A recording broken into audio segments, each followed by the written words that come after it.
أعوذ بالله من الشيطان الرجيم. بسم الله الرحمن الرحيم. وما أرسلنا من قبلك من رسول ولا نبي إلا إذا تمنى ألقى الشيطان في أمنيته فينسخ الله ما يلقي الشيطان ثم يحكم الله آياته والله عليم حكيم. والله عليم حكيم ليجعل ما يلقي الشيطان فتنة للذين في قلوبهم مرض والقاسية قلوبهم وإن الظالمين لفي شقاق بعيد.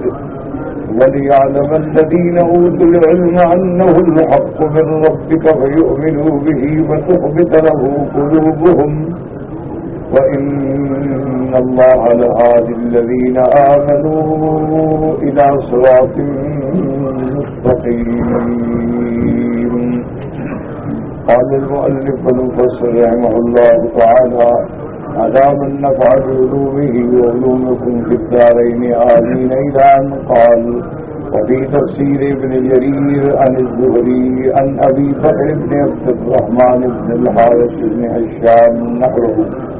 وقد رواه الحافظ أبو بكر البيهقي في كتابه دلائل النبوة فلم يجز به موسى بن عقبة ساقه من مغازيه بنحوه. قال: وقد روينا عن النبي إسحاق هذه القصة. قلت: وقد ذكرها محمد بن إسحاق في السيرة بنحو من هذا وكلها مرسلات ومنقطعات والله أعلم.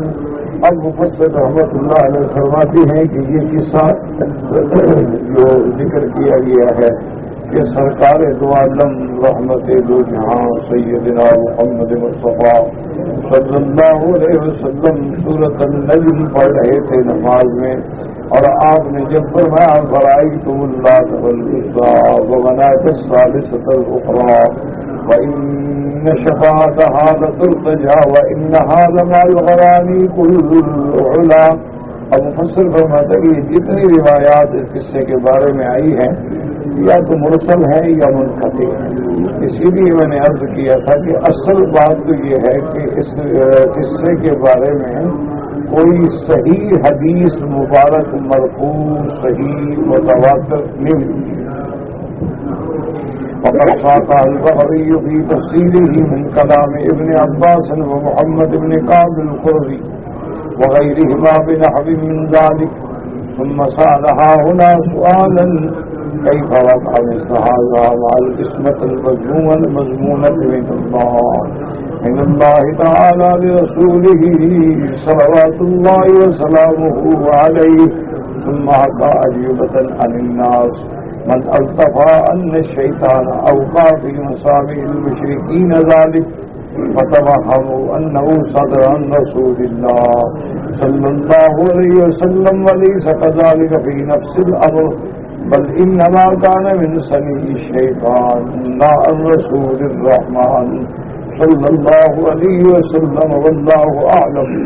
اب مفسر رحمۃ اللہ علیہ فرماتے ہیں کہ امام بغوی نے بھی اپنی تفسیر میں بحوالہ حضرت ابن عباس اور محمد ابن کعب القرظی یہ واقعہ نقل کیا ہے، لیکن اس پہ پھر خود سوال بھی قائم فرمایا ہے کہ کیسے ہو سکتا ہے کہ اللہ کے نبی معصوم کی زبان مبارک میں شیطان کا تسلط کیسے ممکن ہے کہ جس کی عصمت اور جس کی حفاظت کا اللہ نے ذمہ اٹھایا ہوا ہو، تو اللہ کے نبی کی زبان مبارک پر ملعون شیطان کا تسلط جو ہے وہ تو ناممکن ہے، ورنہ تو پھر پورے وحی پر اعتماد ہی ختم ہو جائے گا. اب اس کے بعد فرماتے ہیں کہ پھر انہوں نے خود جواب بھی دیے ہیں.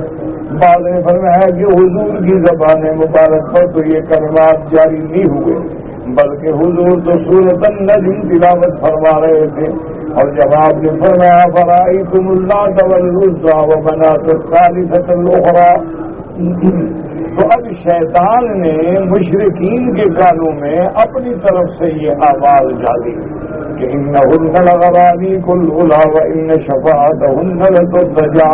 تو مشرکین نے یہ سمجھا کہ حضور نے فرمایا، حالانکہ حضور نے نہیں فرمایا، نہ حضور کی زبان مبارک پہ آیا، بلکہ شیطان نے اپنی طرف سے الفاظ مناسب ملا کے شیطانوں کے کان میں ڈال دیے. انہوں نے یہ سمجھا ورنہ اللہ کا نبی تو پاک ہے، اللہ کے نبی تو معصوم ہے. یہ جو کچھ کیا شیطان نے کیا ہے رسول رحمان نے نہیں کیا. اللہ پاک نے انبیاء کو معصوم بنایا ہے اور میرے محبوب رحمت دو عالم معصوم ہیں اور شیطان کا تسلط کا ہونا ممکن ہی نہیں. وہاں قضا تنفعت عجیبت المتکلمین علی ھذا بتقدیر صحته. اب مفسر رحمۃ اللہ علیہ فرماتے ہیں کہ متکلمین نے بھی اس بارے میں کئی جواب دیے ہیں، لیکن شرط یہ ہے کہ پہلے ہی واقعہ بھی تو ہو صحیح. اگر یہ واقعہ صحیح ہے تو پھر جوابات بھی دیے ہیں. فقط تعرض القاضی عیاض رحمہ اللہ فی کتاب شفاء لہذا وأجاب بما حاصلوا أنها كذلك لثبوتها. اس کے بعد انہوں نے قاضی عیاض نے بھی اپنی کتاب شفا میں رکھا ہے، اس کے بعد جوابات دیے ہیں. اب اللہ فرماتے ہیں الا اذا تمنا القى الشيطان في امنيته هذا فيه تسلية من الله لرسوله صلوات الله وسلامه عليه أي لا يهيدنك فقد أصاب مثل هذا من قبلك من المرسلين والأنبياء. اب مفسر رحمۃ اللہ علیہ فرماتے ہیں کہ اس آیت مبارک میں جو اللہ نے فرمایا ہے کہ جب میرے محبوب کی رات کرتے ہیں تو شیطان مشرکوں کے دل میں اپنی طرف سے باتیں بنا کے ڈالتے ہیں، تو یہ تسلی ہے کہ حضور آپ نہ گھبرائے. ہر پیغمبر کے زمانے میں ہر نبی کے دور میں یہ ہوا ہے کہ جب انہوں نے ہدایت کی، جب انہوں نے اللہ کے فرامین قوم کو سنائے تو شیطان نے اپنی طرف سے القاء شبہات کیا کافروں کے دل کے اندر. قال البخاری رحمہ اللہ قال ابن عباس فی امنیته اذا حدث لك الشیطان فی حدیثه فیبدل اللہ ما یلقی الشیطان. امنیته کا معنی بعض مفسرین نے فرمایا قراءته جب آپ پڑھتے ہیں، اور بعض مفسرین نے فرمایا کہ جب آپ بات کرتے ہیں تو شیطان ان کے دلوں میں ڈالتے ہیں شبہات. ثم يحكم الله آياته. اللہ پھر اپنے احکام کو تو ثابت کر دیتے ہیں اور شیاطین کے شبہات کو مٹا ڈالتے ہیں. قال علی بن ابی طلحہ نے بعض اذا تمنا لك الشیطان فی امنیته اذا حدث لك الشیطان فی حدیثه.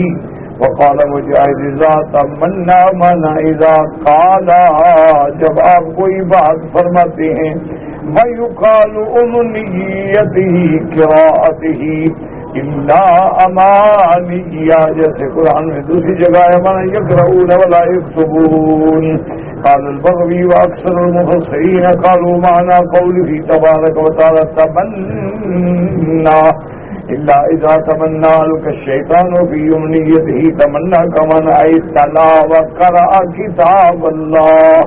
جب حضور پاک قرآن پڑھتے ہیں القى الشیطان فی امنیته فی تلاوته. قال الشاعر فی عثمان حين قتل تمنى كتاب الله اول ليلة فآخرها لاقى حمام البقادر. کہ حضرت عثمان بھی تلاوت قرآن پاک فرما رہے تھے تو تمنا مانا تلا. وقال الضحاک رحمہ اللہ اذا تمنا مانا اذا تلا، جب آپ پڑھتے ہیں. قال ابن جریر هذا القول اشبه بتعبیر الكلام قوله فينسخ الله ما يلقي الشيطان. اب فرماتے ہیں کہ حقیقت النسخ لغتن الازالۃ والرفع.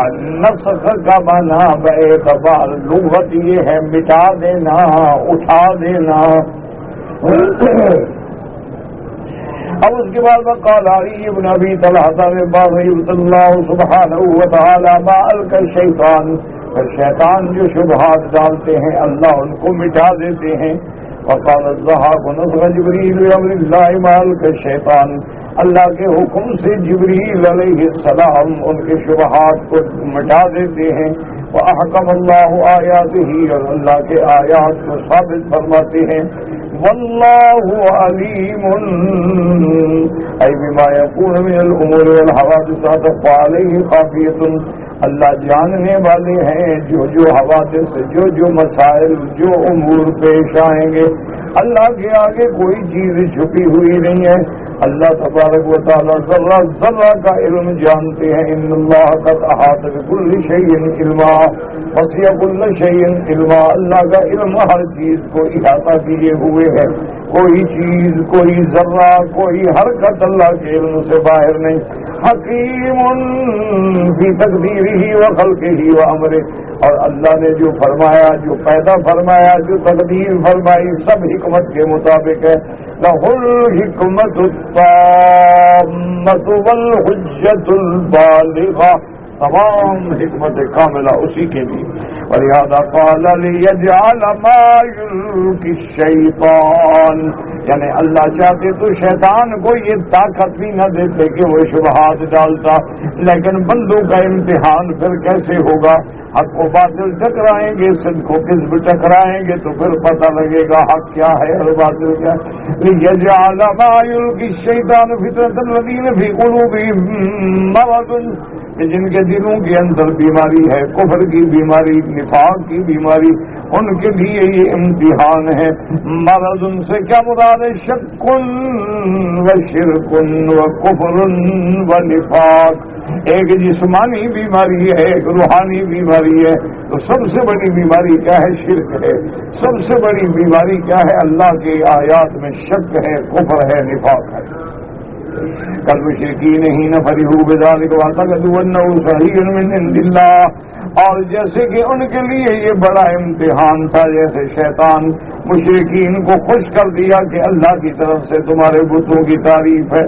فإنما كان من الشیطان، حالانکہ وہ اللہ کی طرف سے نہیں تھی بلکہ وہ تو شیطان نے شبہ ڈالا تھا۔ قال ابن جریج الذین فی قلوبہم مرض، مرض کا معنی منافقون، جن کے دل میں کفر ہے۔ فرمایا والقاسیۃ قلوبہم، اور جن کے دل شدید ہیں، سیاہ ہو چکے یعنی مشرک ہے۔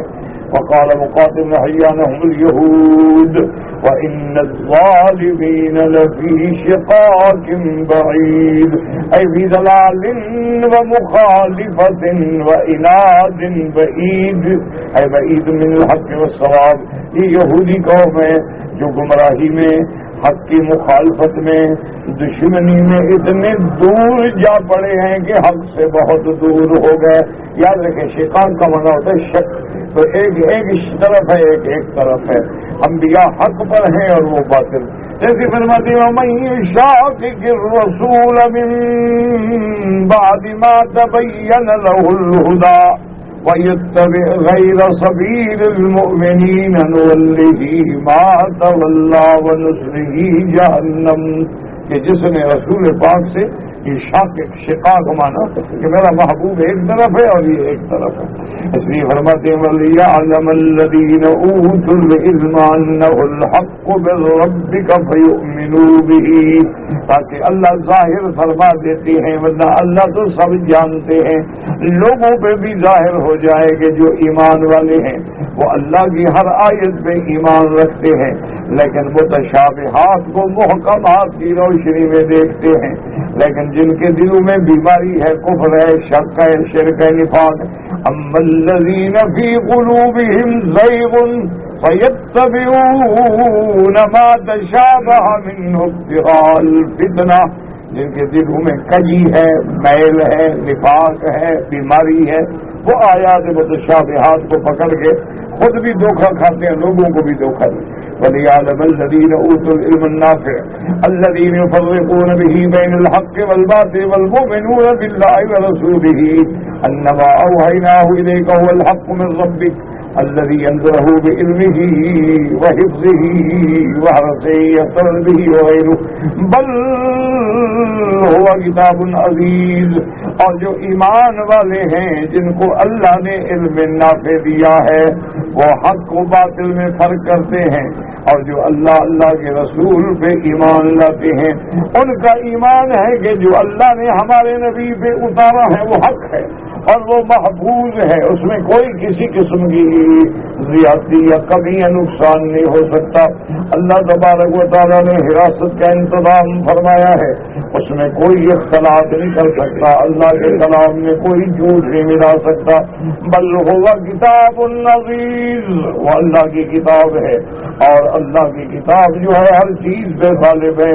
لا یأتیہ الباطل من بین یدیہ ولا من خلفہ تنزیل من حکیم حمید۔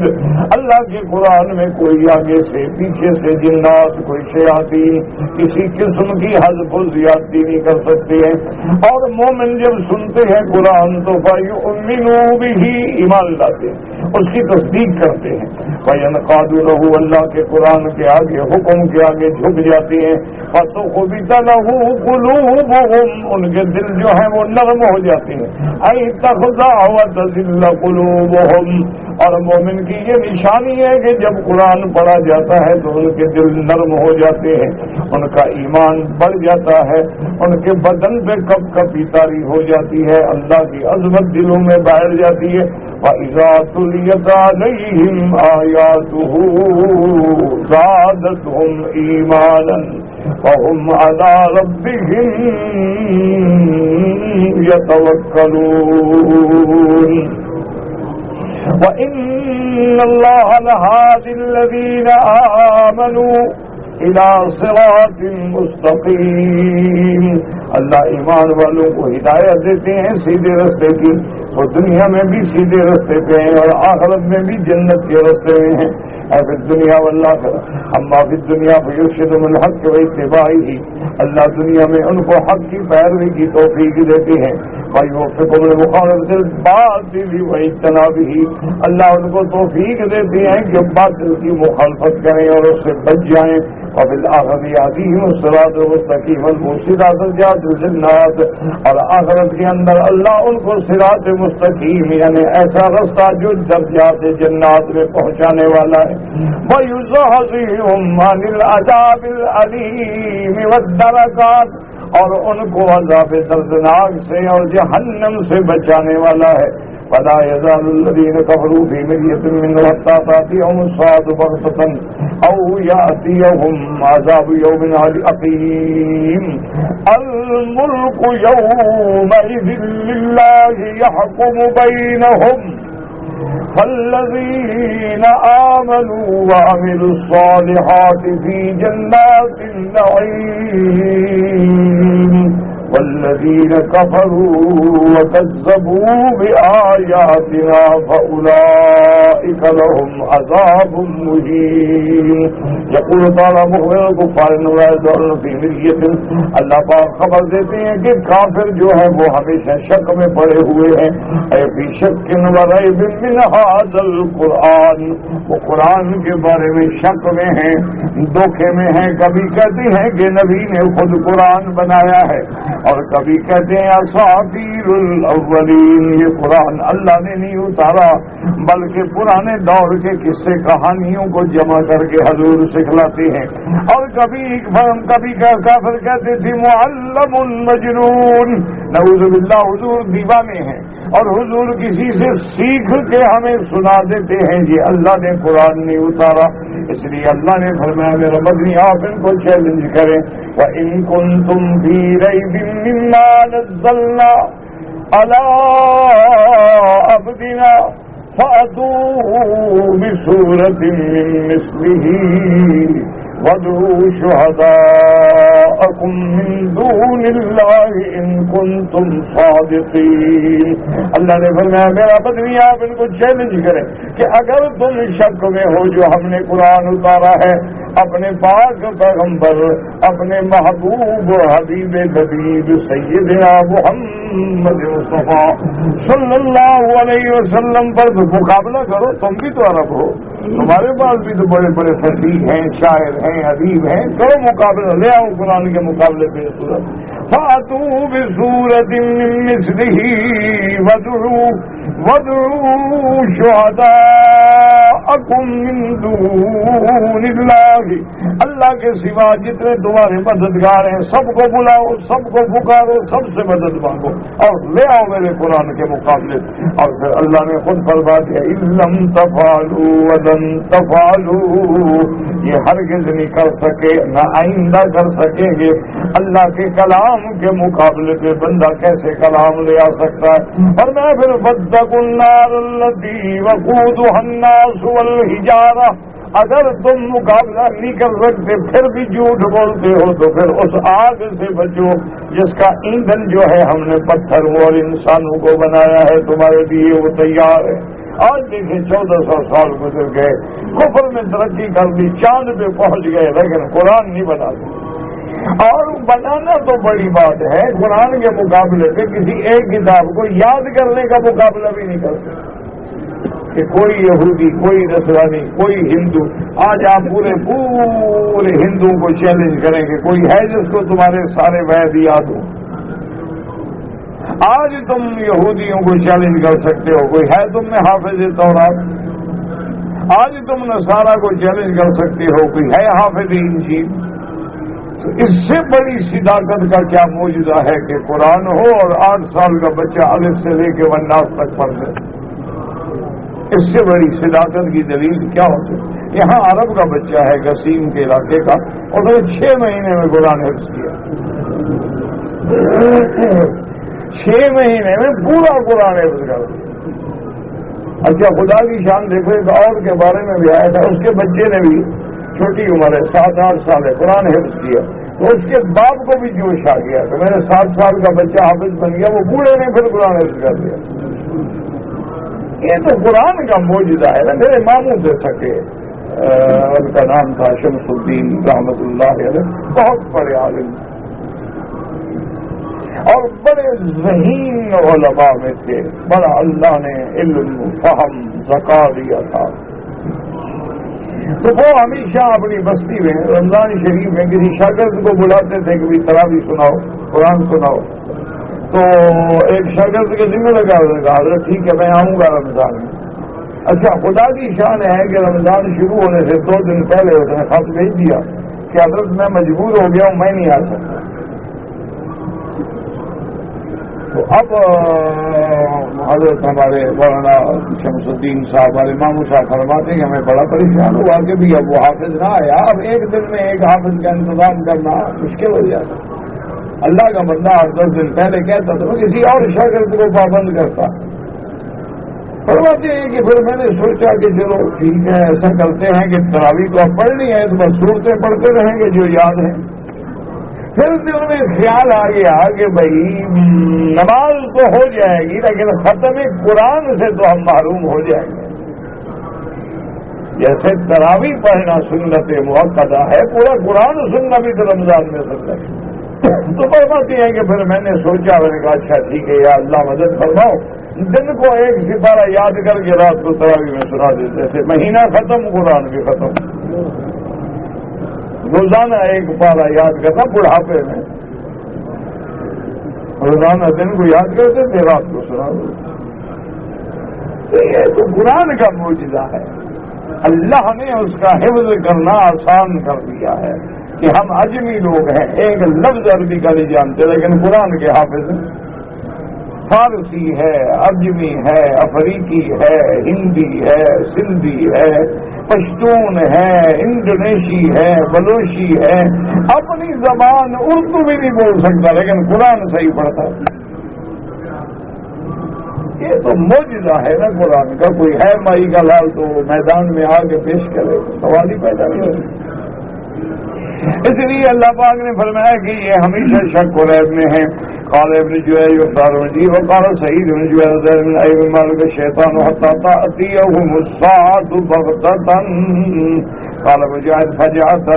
اللہ نے فرمایا میرا بدنی قرآن کے بارے میں ہمیشہ شک میں رہیں گے اس وقت تک کہ جب ان کی موت آ جائے یا قیامت آ جائے، کیوں جو مر گیا اس کی قیامت تو قائم ہو گئی، اور اچانک آ جائے وقال بغتة بغت القوم اللہ قوم قتل سکرتهم وغرتهم ونعمتهم۔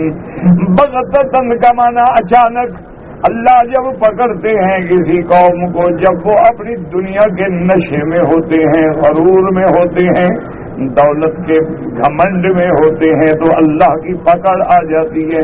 فلا تغتروا باللہ انہ لا یغتر باللہ الا القوم الفاسقون. اللہ تبارک و تعالیٰ کے بارے میں کسی غرور میں مبتلا نہ ہوں. او یاتیہم عذاب یوم عقیم، یا پھر ان پر عذاب آئے گا ایک ایسے دن کا جس میں کوئی خیر نہیں ہوگی. اصل میں عقیم کہتے ہیں ایسی عورت جس کا بچہ پیدا نہ ہو، جس میں قرآن فرماتا ہے یہب لمن یشاء اناثا وَيَهَبُ لِمَن يَشَاءُ الذُّكُورَ أَوْ يُزَوِّجُهُمْ ذُكْرَانًا وَإِنَاثًا. اللہ نے فرمایا کہ بندہ چاہے تو بچے دے، چاہے لڑکی دے، چاہے جوڑے دے، چاہے تو بالکل بانج بنا دے. تو حکیم مانا بانج، یعنی جس سے کسی قسم کی خیر کی توقع ہی نہ ہو. تو ایسا دن ہوگا عذاب کا کہ ان کے لیے کوئی خیر نہیں ہوگی. قال مجاہد قال ابی ابن کعب هو یوم بدر، جیسے بدر کے دن اللہ نے ان کو پکڑا ہے. وقد قال مجاہد واکرمہ سعید بن جبیر وقتادہ وغیر واحد واختاره ابن جریر. قال اکرمہ مجاہد فی روایت هو یوم القیامت، یعنی قیامت کا دن لا لیل له، جس کی رات نہیں ہوگی. وقد قال الضحاك والحسن البصري وهذا قوله هو الصحيح، فإن كان يوم بدر من جملة ما أوعدوا به لكن هذا هو المراد. اب مفسر فرماتا ہے کہ اللہ نے جو فرمایا ہو یاتیہم عذاب یوم، اس سے مراد قیامت کا دن. گو بدر کا دن بھی ہو سکتا ہے، لیکن صحیح بات وہی ہے کہ قیامت کا دن ہے جس کی رات نہیں ہوگی. وقد قال الضحاك والحسن البصري وهذا قوله هو الصحيح. الملك يومئذ للہ يحكم بينهم.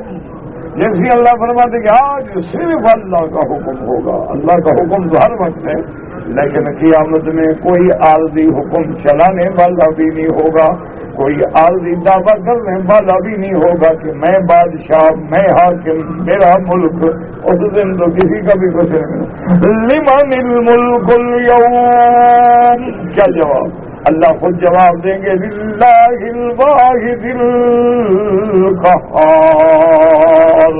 جیسے قرآن کہتا ہے مالک یوم الدین، قیامت کے دن کے مالک یوم الجزاء.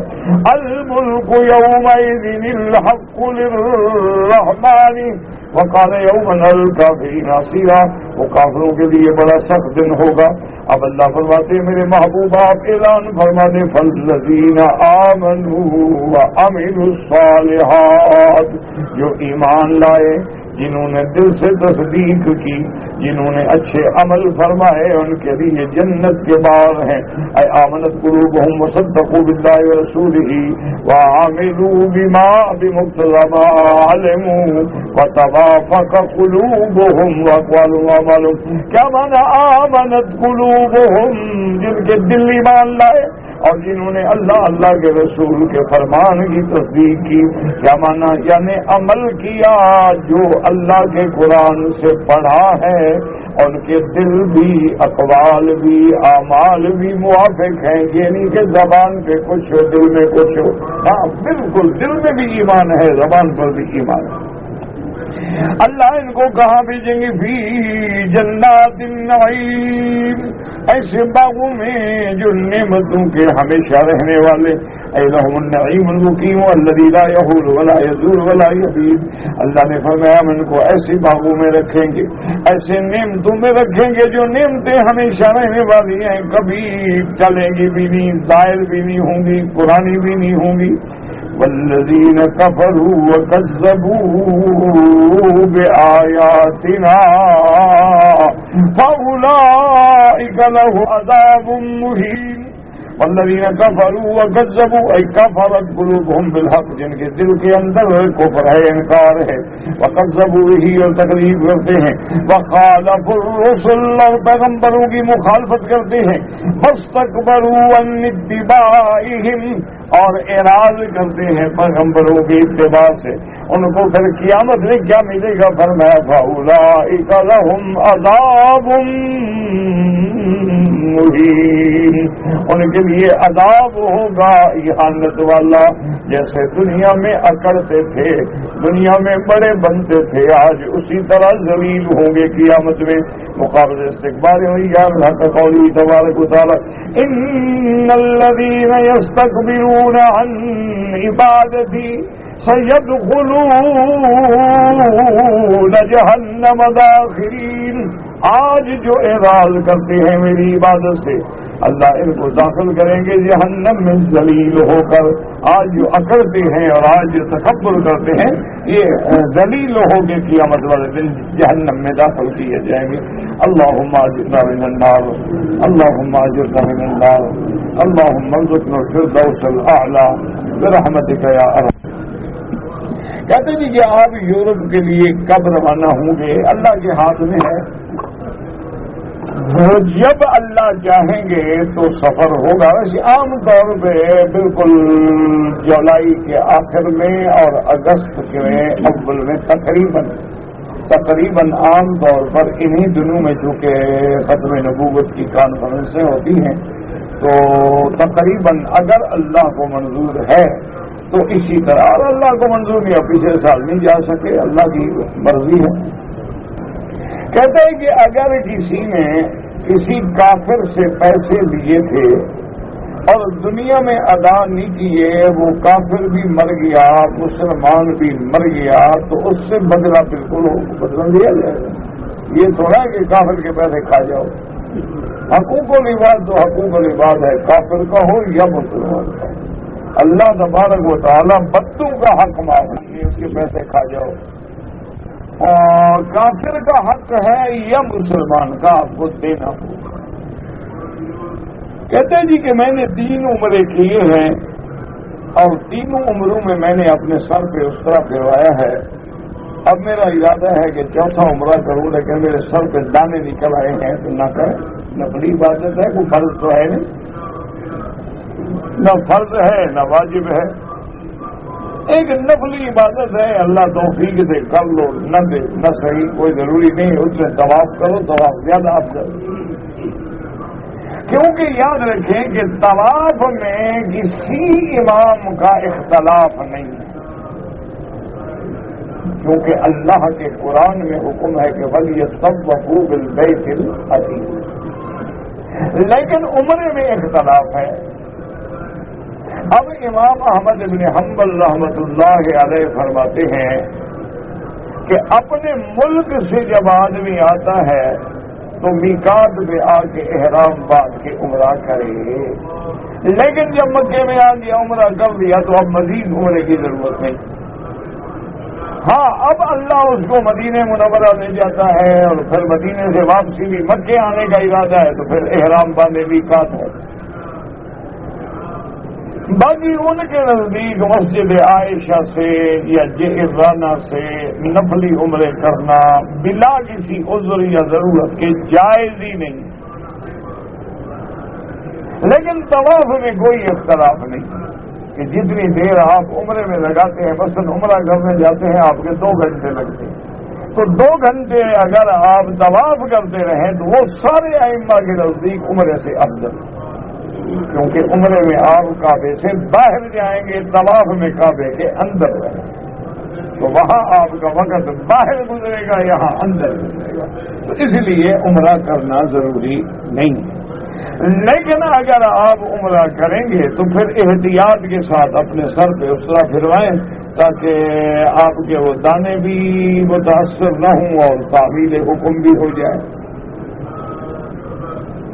کہتے ہیں جی کہ دنیاوی تعلیم اور دین سے زیادہ لگاؤ نہ ہونے کی صورت میں کہ ہم نے دنیاوی تعلیم حاصل کی لیکن دینی تعلیم حاصل نہ کر سکے، اس کی وجہ سے میرے افکار و خیالات پہ دہریت اور شیوعیت کا غلبہ ہے، میرا ضمیر بھی بار بار تنگ کرتا ہے کہ میں ایسے غلط خیالات کیوں رکھتا ہوں، لیکن پھر بھی وہ خیالات میرے دماغوں میں رہتے ہیں. اس کی وجہ آپ نے خود لکھی ہے نا، دینی دنیاوی تعلیم.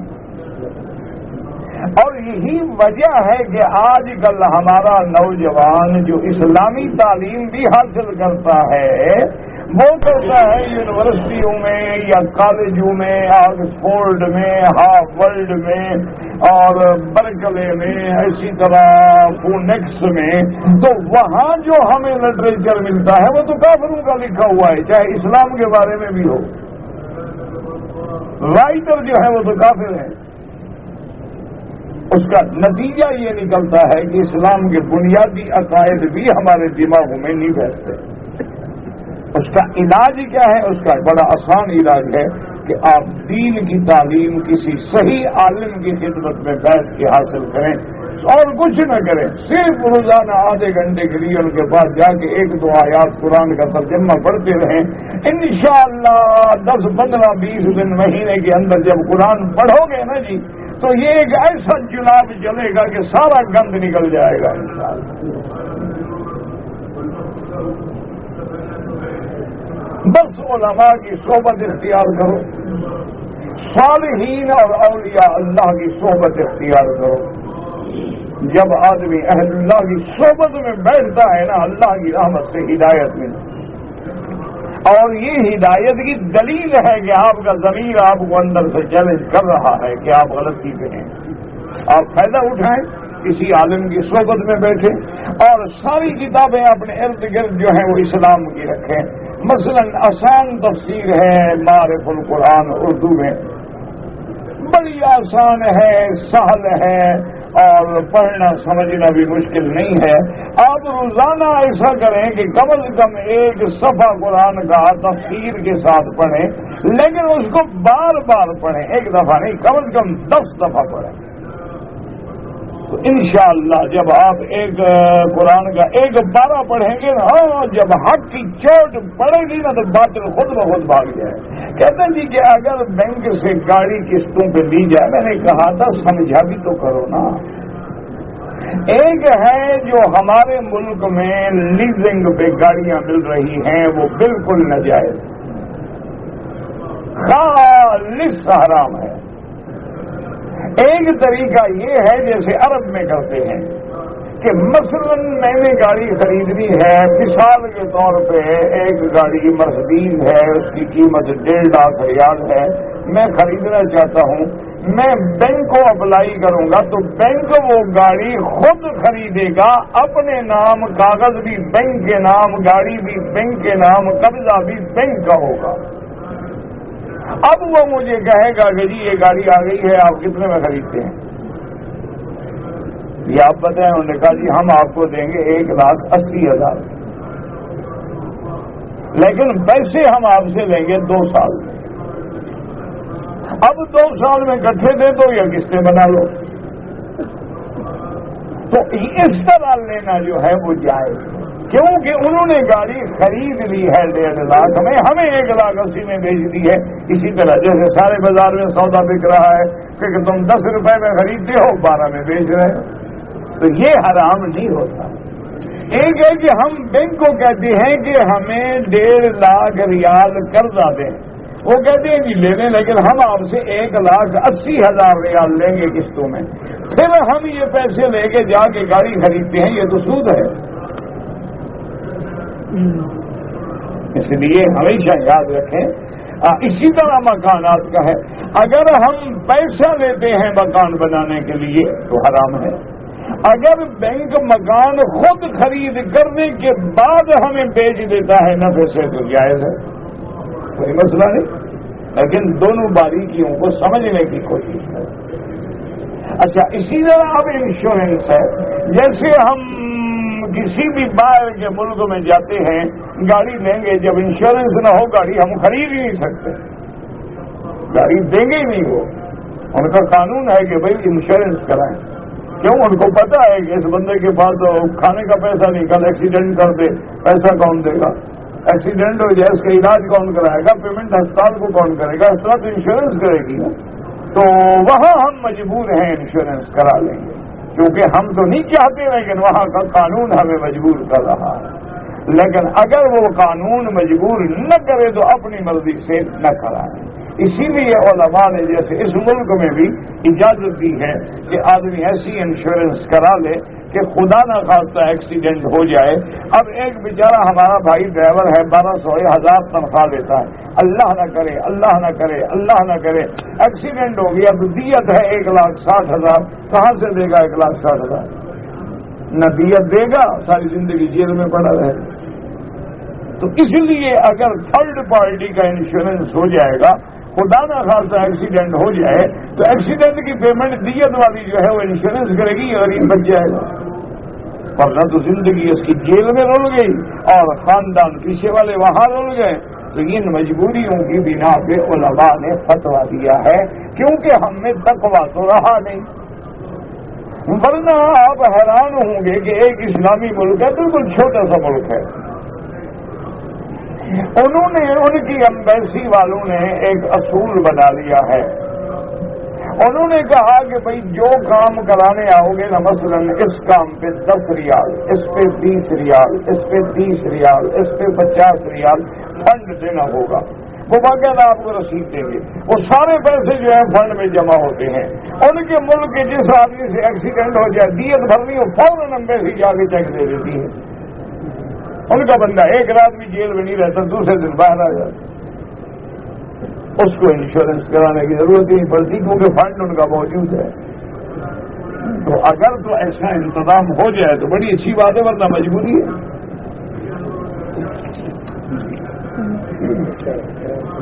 اگر اللہ پاک ہمیں حضور کے روضہ مبارک پہ حاضری نصیب کریں تو جب روضہ مقدس پہ مواجہہ شریف میں جائیں گے تو وہاں پڑھیں گے الصلاۃ والسلام علیک یا رسول اللہ, الصلاۃ والسلام علیک یا حبیب اللہ, الصلاۃ والسلام علیک یا خیر خلق اللہ, یا جو بھی یاد ہو, یا خاتم النبیین رحمت للعالمین ابی القاسم صلی اللہ علیہ وسلم.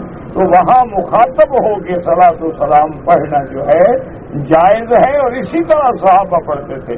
الصلاۃ والسلام علیک یا رسول اللہ, الصلاۃ والسلام علیک یا حبیب اللہ.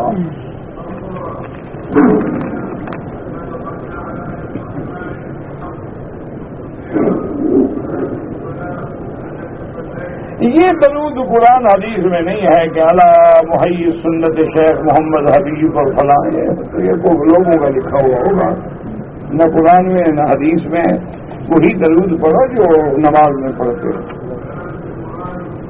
کہتے جی کہ میرے والد صاحب نے جب عمرہ کیا ہے, پاکستان سے آئے ہیں, تو ان کے احرام کی چادر کے کنارہ سلا ہوا تھا, کوئی حرج نہیں, کوئی منع نہیں. اگر چادر کا کنارہ سلا ہے یا چادر درمیان میں سلی ہوئی ہے, کوئی حرج نہیں. سلا ہوا کپڑا جو احرام میں منع ہے وہ منع ہے جو بدن پہ سلا ہوا ہو. سمجھ آ رہی ہے بات؟ کیا منع؟ جیسے قمیض ہے, بنیان ہے, باسکٹ ہے, اچکن ہے, شیروانیاں ہیں, کوٹ ہیں, جیکٹ ہیں, ٹوپیاں ہیں, یہ کپڑا منع ہے. اگر ایسی سلائی ہے تو اچھا, ایک آدمی کے پاس چادر نہ ہو, وہ یہی قمیض اتار کے چادر کے طور پہ کندھے پہ ڈالنے جائز ہے, کوئی مسئلہ. ایک آدمی نے بینک سے پیسہ لیا سود پر, اپنے ماں کو باپ کو حج کرایا, حج تو ان کا انشاءاللہ ہو جائے گا, گناہ اور لعنت تو تب پہ ہوگی, ان کا کیا قصور ہے؟ ان کا حج تو انشاءاللہ ہو گیا, لیکن جو تم نے سود لیا ہے وہ اللہ کی لعنت ہے. توبہ کرو, استغفار کرو, آئندہ ایسی کبھی حرکت نہ کرو. اگر ایک حائض والی عورت جو ہے وہ عمرے میں حرم میں داخل ہو گئی, کیا مانا؟ داخل ہو کے نکل گئی تو کوئی بات نہیں. اگر داخل ہونے کا معنی یہ ہے کہ حیض کی حالت میں اس نے طواف بھی کیا, صفا مروہ بھی دوڑی, عمرہ پورا کر لیا, تو ایک دم بھی ادا کرے اور توبہ بھی کرے کہ پلید حالت میں خدا کے گھر میں آئی.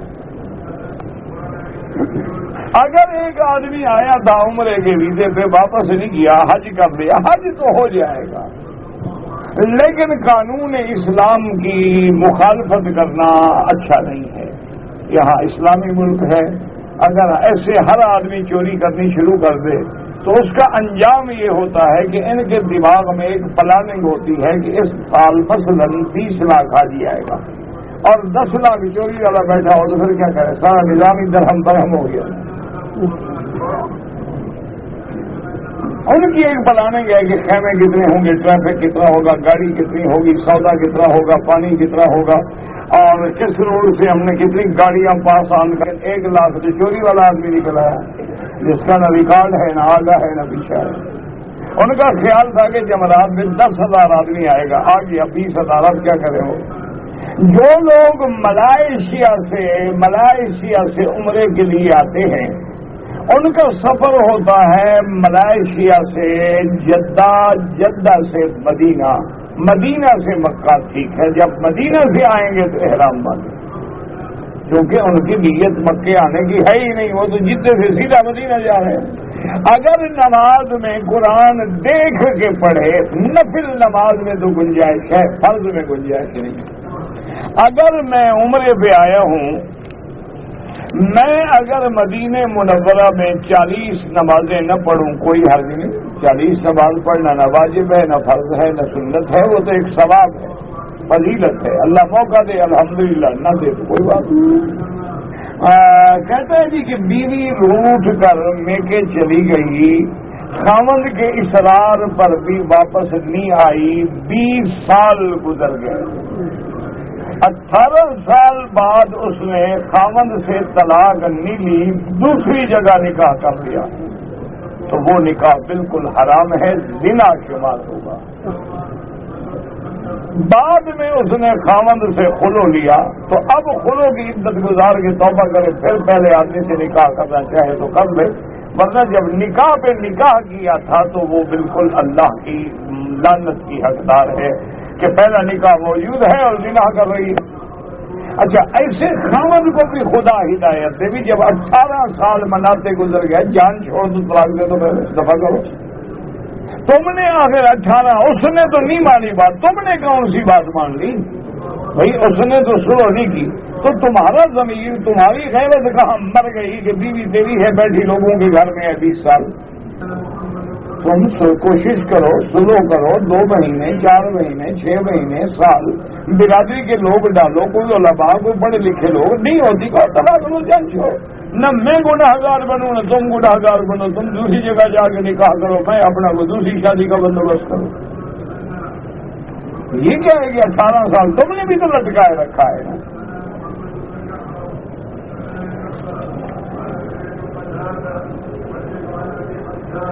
اگر عمرہ کرنا ہو مکے میں رہتے ہوئے تو لازم بات ہے کہ ہمیں حد حرم کے باہر جانا ہوگا، بالکل۔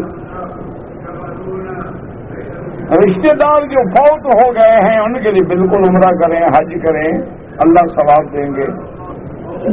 پاکستان سے تو میں عمرے کی نیت سے آیا تھا، لیکن احرام کی چادریں جو ہیں نا وہ سامان میں چلی گئی، تم تو جہاز میں آ گئے نا، دم پڑ گئی جناب۔ آئے عمرہ کرنے تھے، چادریں جہاز والوں کو دے دی تھی، 2 چادریں تم بغل میں نہیں رکھ سکتے تھے، ایک شاپر میں رکھ لیتے، کیا فرق؟ اچھا چلو چادریں نہ بھی ہوں، جہاز میں بیٹھے بیٹھے قمیض بنیان نکال لو، شلوار میں بیٹھے رہو، نہ وضو کرو نہ نماز پڑھو، لبیک اللہم لبیک لبیک لا شریک لک لبیک، عمرہ ہو گیا۔ جب جدے اترو کب چادریں باندھ لو، بس کوئی مسئلہ نہیں۔ لیکن تم مسئلہ بعد میں پوچھتے ہو، غلطی پہلے کرتے ہو، اس کا کیا علاج ہے؟ کہتے ہیں جی کہ آپ نے فرمایا تھا کہ حضور پاک نے معراج کی رات اللہ کو دیکھا ہے، دلیل کوئی نہیں دی، تو آپ کو جب مجھ پر اعتبار ہی نہیں، دلیل مانگ رہے ہو، ضرورت نہیں مجھے مسئلہ بتانے کی۔ مسئلے کا تو معنی یہی ہوتا ہے کہ اس سے پوچھو جس پر اعتبار ہو، اور جب وہ بات کرے تو مان جاؤ۔ اگر دلیلیں مانگنی ہے تو پھر لے آؤ، آگے کتاب کھولو، پڑھو ہمارے پاس بیٹھ کے، پھر مسئلہ تو نہ ہوا نا۔ لا تدرکہ الابصار، تو یہ تو ابصار احاطہ نہیں کر سکتا، رؤیت کا لفظ تو نہیں، ادراک کا لفظ ہے۔ جب تمہیں اتنا بھی پتہ نہیں تو اعتراض کرنے کا فائدہ۔ اور لا تدرک الابصار دنیا میں ہے یا جنت میں ہے؟ جنت میں تو ہر مومن خدا کو دیکھے گا. حضور نے بھی تو معراج میں آسمانوں میں دیکھا ہے, زمین پر تو نہیں دیکھا. تو جھگڑا کیا ہوا؟ اور یہ میں نے نہیں فرمایا تھا, یہ حضرت ابن عباس فرماتے ہیں, حبر المفسرین. بی بی عائشہ قائل نہیں ہے دیکھنے کی, لیکن جمہور صحابہ جو ہیں وہ قائل ہیں کہ حضور پاک کو اللہ نے اپنی زیارت کرائی ہے. اگر ایک امام زانی ہے, اس کے پیچھے نماز ہوگی, پیچھے کوئی باجدید مستانی کھڑے ہیں, جیسا امام ویسے مقتدی. تو نا جب امام میرا محبوب محمد مصطفیٰ تھا تو مقتدی بھی تو ابو بکر عمر عثمان و علی تھا نا.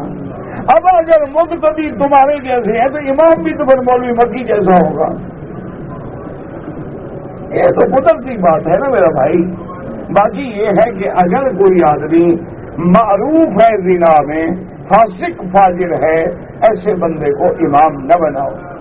امام وہ ہونا چاہیے جو متقی ہو. امام وہ ہونا چاہیے جو قرآن و سنت کا عالم ہو. امام وہ ہونا چاہیے جو قرآن کا قاری ہو. امام وہ ہونا چاہیے جس پر لوگوں کی نظر عزت و عظمت کی پڑے, نہ کہ دل میں کراہت ہو کہ یار یہ شرابی ہمارا امام کھڑا ہے, دیکھو زانی ہے, لوگوں کے گھر زنا کرتا ہے, آج امام بنا ہوا ہے. تو ایسے آدمی کو امام کبھی نہ بنائے. دنیاوی معاملے میں کسی کو شک کسی بات پہ ہو تو کیا کرنا چاہیے؟ شک مٹانے کی کوشش کرے. دنیاوی باتوں میں کیا ہے, وہ تو ہوتا رہتا ہے دنیاوی باتوں میں. انسان مرنے کے بعد 40 قدم گننا جائز ہے؟ یہ تو بدعتیں ہیں, یہ تو بدعات لوگوں نے گھڑی ہوئی ہے. 40 قدم آگے لے جاؤ, 40 قدم پیچھے لے جاؤ, پھر 40 قدم آگے لے جاؤ, اسی میں رکھو, قبر تک جانے ہی نہ دو. عجیب لوگ ہیں, مسئلے کھڑے ہوئے ہیں اپنے, بس کیا کرے آپ. کہتے جی کہ قانون ہے کہ کوئی ملازم ایک مالک کی نوکری چھوڑ کے دوسری کی نوکری کرے تو اس پر بین لگا دیتے ہیں. کیا یہ اسلام میں جائز ہے؟ یہ اسلام میں جائز ہے کہ تم ویزا لے کے 2 سال کا کنٹریکٹ کر رہے ہو, 6 مہینے کے بعد بےایمانی کر رہے ہو, یہ جائز ہے؟ یہ کیسے جائز ہے؟ پھر ایسے لوگوں کا علاج کیسے کیا جائے؟ وہ حل تم مجھے بتا دو تو قانون ہم بدلوا دیں. تم جب آتے ہو تو وہاں سے تو جو مرضی آئے دستخط کروا لینا. سفید کاغذ پہ 20 دستخط کروا دو, تیار ہے, چاہے اگلا طلاق لے کے بیوی کو بھی بھیج دے. اچھا وہاں سے آتے ہیں, کہتے ہیں جناب بالکل جی 600 میں بھی کام کریں گے, 800 میں بھی. سبحان اللہ جی, مکہ مدینہ تو ملے گا نا. جب یہاں آتے ہیں سنتے ہیں یار یہ تو 1200 کما رہا ہے, وہ 1800 کما رہا ہے, ارے یار مجھے بھی کوئی جگہ ڈھونڈ دو, دفع کرو, میں چھوڑتا ہوں اس کو. یہ تو آنے کے وقت سوچو نا کہ بھائی مجھے یہ تنخواہ والا نہیں کھاتی, میں نہیں آتا. میں آؤں گا اس شرائط پہ آؤں. ایک دفعہ میرے ایک دوست کے ویزے نکلائے, موٹروں کے, مکینک وغیرہ کے, ڈینٹل پینٹر کے, 8-10 ویزے تھے. اس نے مجھے کہا جی آپ کے کوئی دوست ہوں تو بلا لیں. تو ایک لڑکا ہوتا تھا احمد گل شرکیہ کا, اس نے کبھی میری گاڑی چلائی تھی اور بڑا اچھا مکینک تھا.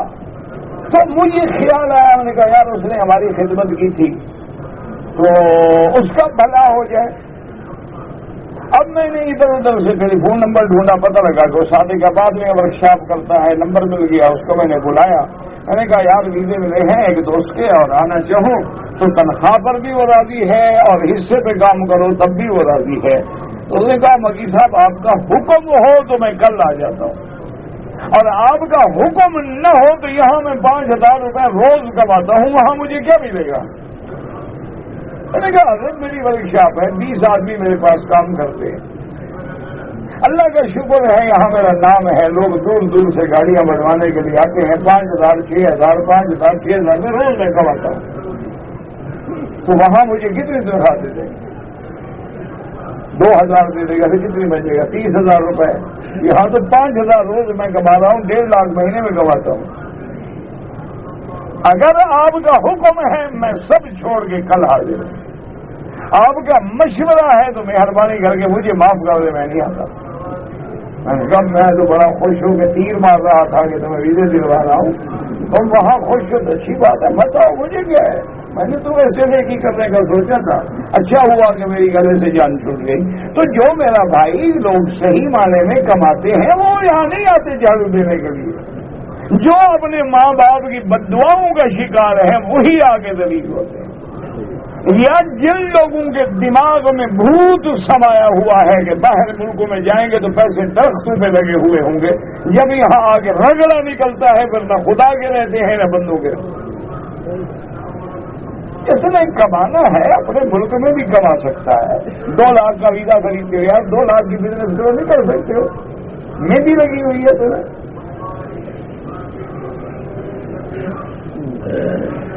اگر ایک لڑکی کی منگنی ہو گئی، وہ کسی دوسرے کے ساتھ بھاگ گئی تو بہرحال بھاگ جانا تو بری بات ہے، والدین کے بغیر اس کا نکاح نہیں ہوگا، لیکن تم نے منگنی زبردستی کی ہوگی نا، پھر وہ بھاگتی نہ تو کیا کرتی؟ تم اگر پوچھ لیتے نا کہ تم راضی نہیں ہو، منگنی نہ کرتے، کبھی نہ بھاگتی۔ ہم اپنا گناہ نہیں گنتے نا، مشکل یہ ہے۔ میرا بھائی لڑکی سے پوچھ لو کہ بھئی یہ جگہ تمہیں قبول ہے؟ اسلام کہتا ہے لڑکی لڑکے کو دیکھ بھی سکتی ہے، لڑکا بھی لڑکی کو دیکھ سکتا ہے، خطیب خطبے کے بعد دیکھ سکتا ہے تاکہ بعد میں تمہیں شرم نہ ہو۔ حضور پاک سے ایک صحابی نے کہا یا رسول اللہ میں شادی کر رہا ہوں، آپ نے فرمایا کہاں کر رہے ہو؟ اس نے کہا انصار کے فلاں قبیلے میں شادی کر رہا ہوں۔ حضور نے فرمایا میں نے سنا ہے کہ اس قبیلے کی لڑکیوں کی آنکھوں میں کوئی نقص ہوتا ہے، تو تم پہلے اچھی طرح تسلی کر لو، ایسا نہ ہو کہ بعد میں تمہیں دل میں دکھ پیدا ہو۔ پہلے اگر دیکھ لو، ایک دوسرے سے پوچھ لو، نہ لڑکی بھاگے گی نہ ماں باپ ذلیل ہوں گے۔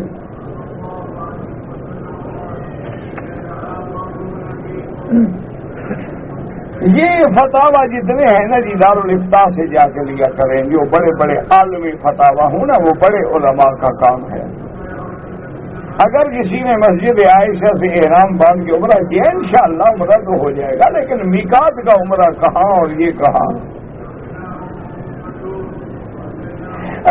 میری بیوی ایام حیض میں ہے تو جتنے دن عادت ہے وہ پورے کرے۔ سر ایک آدمی کو احرام عمرے کا باندھ لیا، خارش ہونے پہ بدن کو کھجا لیا، کچھ بھی نہیں ہوتا۔ چاچی کا دودھ ہے، تمہیں سمجھ نہیں آتا تو میں کیا کروں؟ ایک آدمی سے لیے تھے سود پر، وہ تو مر گیا ہے، اس کی اولاد ہے، اس کی اولاد کو اصل قرضہ چکانے کے تم ذمہ دار ہو۔ ان کے پاس چند آدمی لے جاؤ کہ وہ سود معاف کر دیں، اپنے باپ کو عذاب سے بچائیں، اصل قرضہ لے لیں۔ میرا بچہ قرآن پڑھ رہا ہے، اللہ سب کے بچوں کو حافظ بنائے، عالم بنائے، صالح بنائے، والدین کے لیے قرۃ عین بنائے اور نافرمانیوں سے بچائے۔ کہتا جی تبلیغ کرنا جو ہے 40 دن کے لیے نہیں، تم 40 دن کے لیے گانا گانا سیکھو، ہم خواتین کی تبلیغ کرو گے، کیا فائدہ؟ کیا خیال ہے؟ اللہ کے بندے دین کی تبلیغ ہے تو اللہ کا حکم ہے کہ تبلیغ کرو، امر بالمعروف کرو، نہی عن المنکر کرو، کنتم خیر امۃ اخرجت للناس تأمرون بالمعروف وتنہون عن المنکر۔ یہ تو قرآن کا حکم ہے، اس میں مسئلے پوچھنے کی کیا ضرورت ہے بھائی؟ ہر آدمی کے ذمہ ہے تواصوا بالحق وتواصوا بالصبر، اس کے بغیر تو بندے کا ایمان ہی کامل نہیں ہوتا۔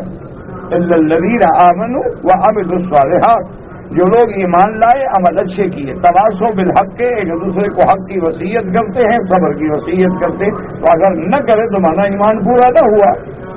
اسی لیے قرآن کہتا ہے کہ تم بہتر امت ہو، کیوں کہ لوگوں کو بھلائی کا امر کرو اور برائی سے روکو۔ اللہ نے اپنے نبی کو کیا حکم دیا؟ بلغ ما انزل الیک من ربک، جو ہم نے اتارا ہے تبلیغ کرو۔ حضور نے اپنی امت کو کیا حکم دیا؟ بلغوا انی ولو آیۃ، تمہیں ایک آیت بھی آتی ہے تو آگے تبلیغ کرو۔ ربنا تقبل منا انک انت السمیع العلیم وتب علینا انک انت التواب الرحیم۔ یا حی یا قیوم یا ذا الجلال والاکرام، یا حی یا قیوم یا ذا الجلال والاکرام، یا حی یا قیوم یا ذا الجلال والاکرام۔ اللهم اصلحنا واصلح بنا واصلح اولادنا واولاد المسلمین۔ اللهم اصلح بناتنا وبنات المسلمين، اللهم اصلح ذرياتنا وذريات المسلمين، اللهم اجعلني واجعلهم من عبادك الصالحين الراشدين الفائزين الناجحين برحمتك يا